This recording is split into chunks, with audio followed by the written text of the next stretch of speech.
When we say human potential, unleashing human potential, it is not about reaching the peak, it is a trajectory. Because what our life is a combination of a certain amount of time and energy. Time is rolling away for all of us at the same pace.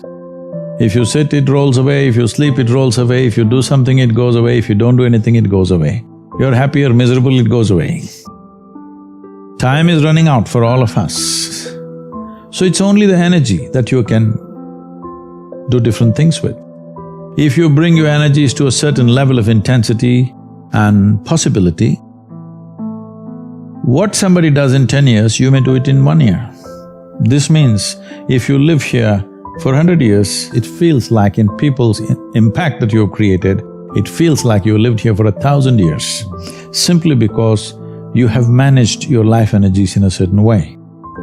So for me, a human being impactful means, how conscious have you become? This is very important. Because if you're in compulsive cycles, then your energy gets wasted in so many things. If you observe people in a day, let's take 24 hours, in that anyway most people by prescription in America they sleep for 8 hours So 8 hours means 1/3 of life is gone. In the remaining 2/3 they have to eat, they have to, shower, bathroom, this, that, all this, another 2-3 hours gone. So literally 50% of life is gone, daily basis, just for basic maintenance of this life. 50% of the time is gone in maintenance, remaining 50% what they have. If you look at every single move that they may make with their body, their thought process, their emotions, you will see a whole lot of it is happening in compulsive cycles. Or in other words, if you are little sensitive to life, you will realize you are the biggest issue in your life. So this is one thing that I'm trying to do with people, that you are never the issue in your life. I'm not the issue. My thought, my emotion, my body is never the issue. My thought, my emotion, my energy and my body are my instruments of function. They are not impediments in my life.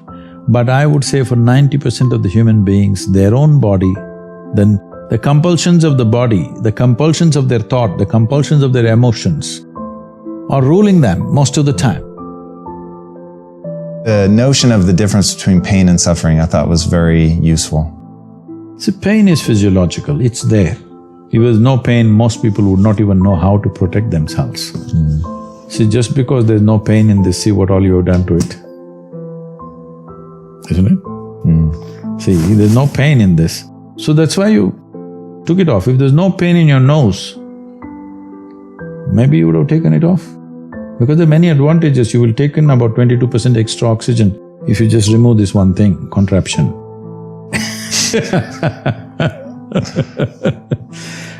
Wherever there is no pain, people are messing with it like crazy, isn't it? They call this hairstyle, they call it so many things. Yeah.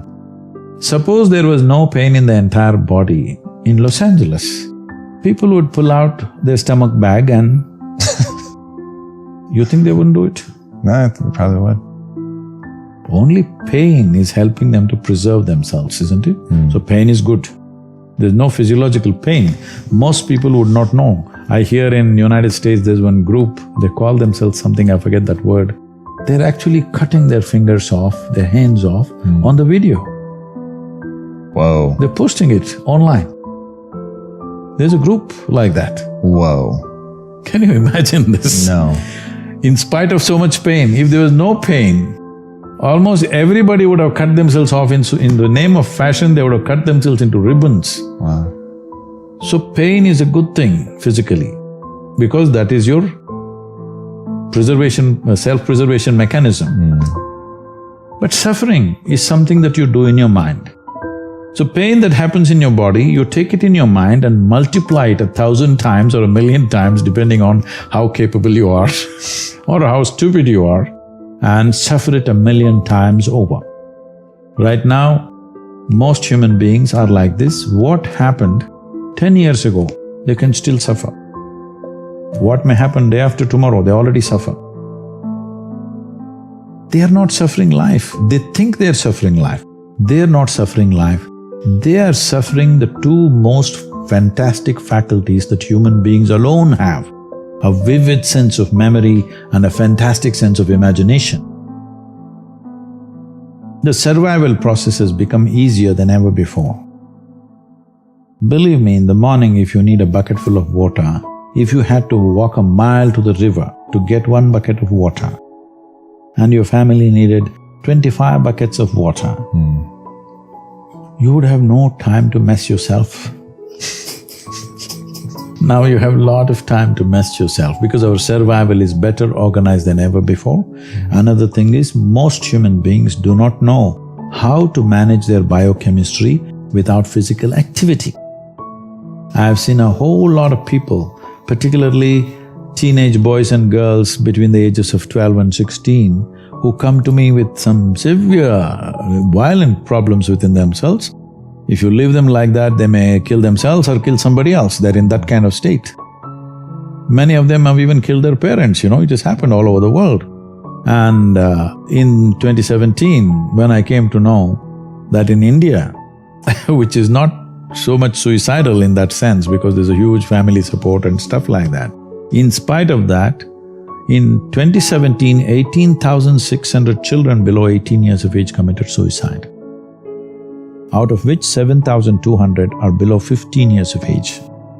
So 12, 13, 14-year-olds who must be bubbling with life are wanting to take their own lives. Why? Obviously we're doing something fundamentally wrong with the society, isn't it? Yes. Our goals and our stupid ideas of what is success is driving them nuts. Because we are trying to use our children like racehorses. That's interesting. And when you say that as something that represent us, that we've turned into something amazing, or in what way are they like racehorses? See, when you understand life as a race, if you're in a race, what's the objective? You must reach the finish line quick, isn't it? Yes. What is the finish line of your life? Death. There you have it. This may not be a conscious process, but life within you is understanding it like that. When you… see, you must understand this, whether you are conscious of it or not, any human being. Right now, if you make yourself miserable, you must understand you are sending a message to every cell in the body that I don't want to live. You might not have articulated it in your head yet, but when you become miserable, you notice suddenly your body seems heavy and it's like, doesn't want to get up from this chair. Have you seen this? Yes. When you're happy, you're willing to bounce at everything and do everything, bend backwards if necessary. Why this is happening is the message has gone to every cell in the body, this guy wants to die. They're all thinking, okay, what can we do to help him? But by then, of course, you recover. So you want to die, you want to live, you want to die, you want to live. The body is getting confused because you must understand this is a very intelligent body. It's taking instructions from you. Every cell in the body has an enormous sense of memory and intelligence. If you keep sending wrong messages, if they act, you're dead. Because you're sending contradictory messages, you're not dead, you're half dead. You can give it any number of exotic names. Essentially, you have turned your intelligence against yourself. This is supposed to work for you, but now you've turned it against yourself, it's working against you. Perception happens to you in 5 different dimensions: seeing, hearing, smelling, tasting, touching. This is how you're perceiving life. This data has gathered within you. Only because this data has gathered within you, now you're able to walk on a round planet which spins. It's not a small thing.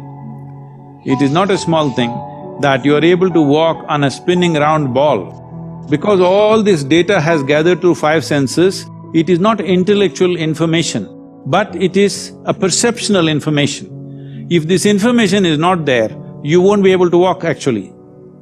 You will not be able to walk straight. This is what is happening for people when some people lose their memory and things like that. Suddenly they become unstable in their body because some of the data is gotten disconnected with their system. So, this data that you perceive is most important. That's what a child is all the time drinking up everything. You see how the child is looking at everything? Because he wants to drink up as much data as possible, because instinctively he knows without that data, he will not be able to function. So how attentive you are, how attentive your eyes are, how attentive your ears, nose, tongue and touch is, accordingly you have that much, that much usable information. So why one person is more efficient? Well, you are an athlete. Why one person is able to catch a damn ball, another person can't catch the damn thing? Why is it? Because that level of attention of exactly how that ball will behave, how you can anticipate where it will go, this is not there. Intellectually, suppose you have a PhD in football, you think you can play football? If you have a PhD, no, I think you need to experience it as well. If you just study it only, yeah. No, that is not experience, it's perception. You're watching it out of your keen interest, you're watching exactly how a ball moves. You may not be thinking the physics of it, but you're watching it and perceiving it. Because of that perception, you know something that you cannot know by reading 100 books about it. First of all, people are assuming that anger is happening to them or misery is happening to them. No, this is exactly what I said earlier, maybe I didn't articulate it fully. No, you are creating anger, you're creating misery, you're creating joy, you're creating whatever. All this is happening from within you. But human experience is happening from within us, isn't it? Right. Whether it's love or hate or anger or misery or joy or anything is only happening from within us. Right. The simple question I am asking is, what happens from within you? Should it happen your way or somebody else's way? It should happen your way. Of course, because the world will never happen your way 100%. Because there are so many stakeholders in the world, little bit will happen my way, little bit your way, that is fine. But what happens within me must happen my way. If what happens within me does not happen my way, this is the worst form of slavery, isn't it? Wow. Somebody decides what happens within me, somebody decides where I should sit. This is slavery, everybody understands this. Now somebody decides whether I am happy or unhappy. Isn't this the worst form of slavery? Yeah. So this is the liberation that humanity needs to work at. This is what inner engineering means. Inner engineering is not some mechanical process, because engineering means this essentially. You will say something is well engineered only if it works the way you want, isn't it? If this one doesn't work the way you want, what the hell are you expecting other things to work the way you want? It's just an accident. When you live accidentally, anxiety is normal. Why does one person need, well, by prescription these days, 8 hours, is it? 7 to 8 hours. Okay, 7 hours. And why another person can do with half of that? See, one thing is, as we already went through, the very physical body that you carry is just the food that you've eaten, isn't it? You are looking at food only as protein, vitamin, mineral like this. But we're talking about a food chain. That means they're all different kinds of lives. What we consume is another form of life. Every animal consumes another form of life. This is the way the food cycle is created. So in what condition that life is will determine in what condition your life is in many ways. So if food appears in front of me, if I just look at it, people have prepared it with elaborate care. If I just look at it, I say no. They'll say, no, Sadhguru, this lady has brought it, she's a very good cook, she's very tasty. I just look at it and say no. Simply because it's not alive enough for me. It may be tasty, but it's not alive enough for me. If it's not alive enough, I will not consume. If you're just conscious of this one thing, you will see your sleep quota will go down.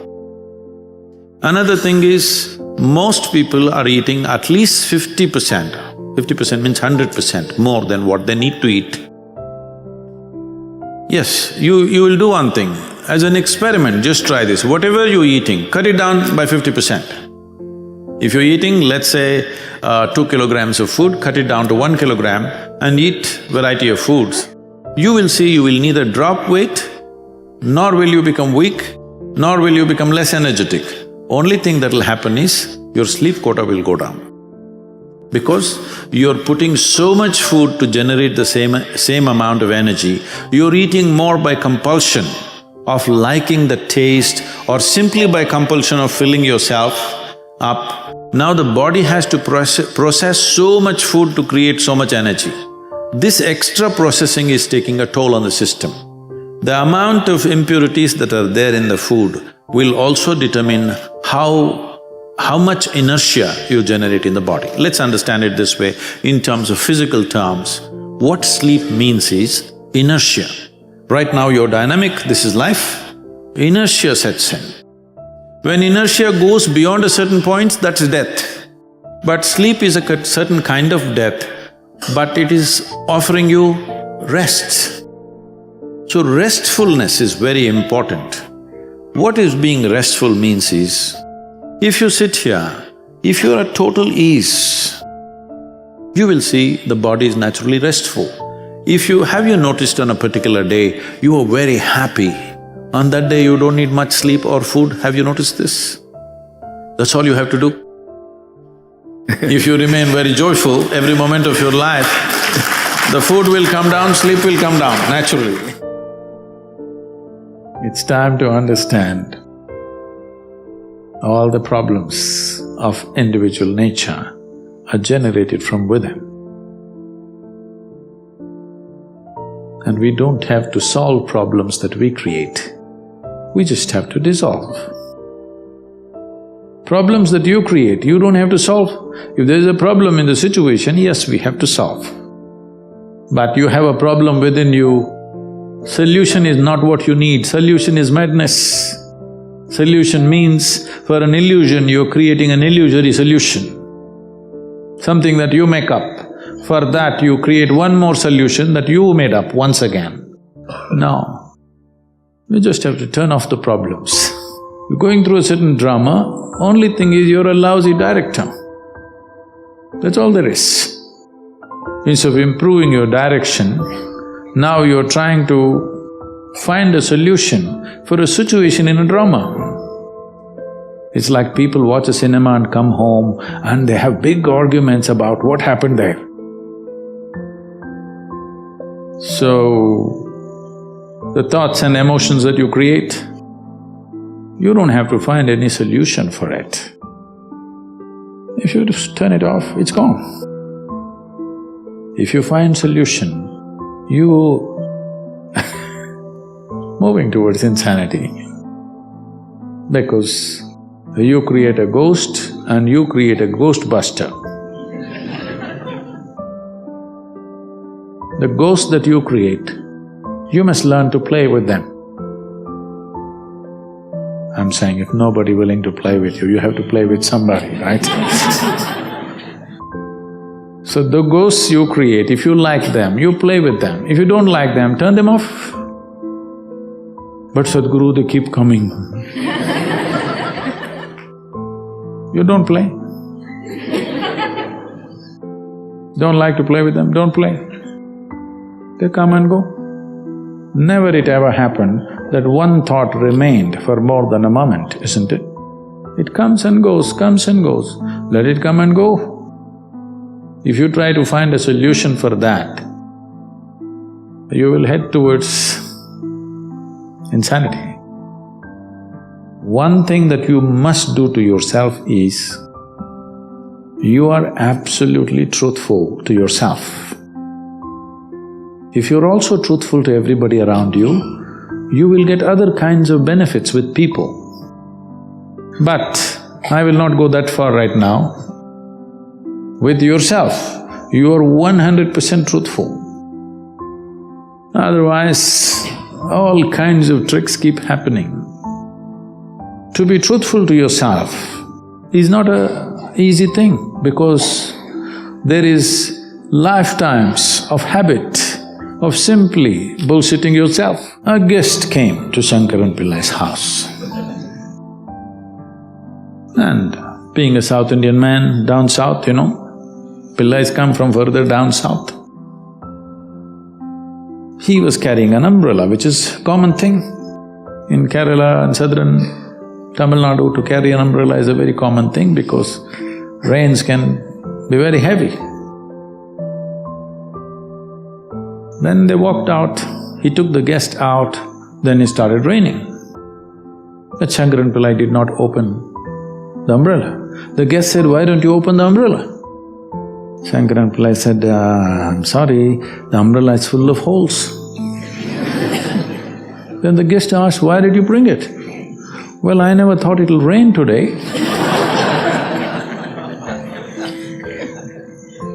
A whole lot of people are like this. They think somebody else has to catch their lice. This will take a long time because someone else catching your lice will take lifetimes. You must catch them. You should not let your chickens pass. To become 100% straight with yourself, it'll take a certain amount of application. But if this one thing you do, this piece of life will work for sure, 100%. Then figuring out a few things is very simple. For that I am there. If you just fix this one thing, that you're 100% straight, no any kind of deception. When there's a hole in the umbrella, you know there is a hole in the umbrella.